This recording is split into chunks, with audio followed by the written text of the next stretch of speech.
Hindi magkasarang ang Senado sa pagsabat sa pagpakaon sa staff kag legal team ni Vice President Sara Duterte samtang padayon ng impeachment trial.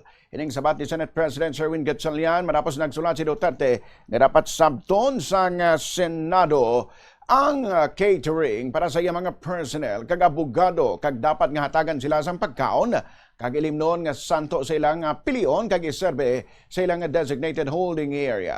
Sunod kay Gatchalian, wala pa nasabat ang mga sulat.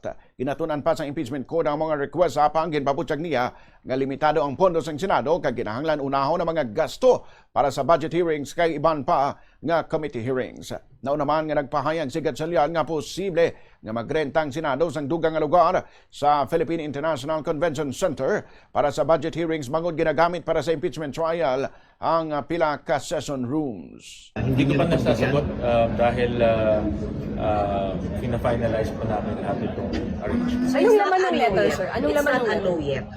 O it's a no We already. cannot afford it, in short, no? Because nga, we will have to rent space in PICC. Decision na yan ng management ng Senado kung papayagan o hindi. But it's a basic issue of budget.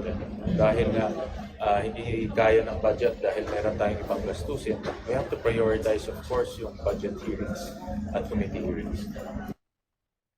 Ginakwestiyon naman ni Blue Ribbon Committee Chair Erwin Tulfo kung nga ipasabat sang Vice Presidente sa Senado ang pagpakaon sa iya staff kag mga abogado. Suno kay Tulfo, base sa ilang caucus, ginkwestiyon man sa iya kaupdanan nga senador kung sa diin nila kuhaon ng pondo.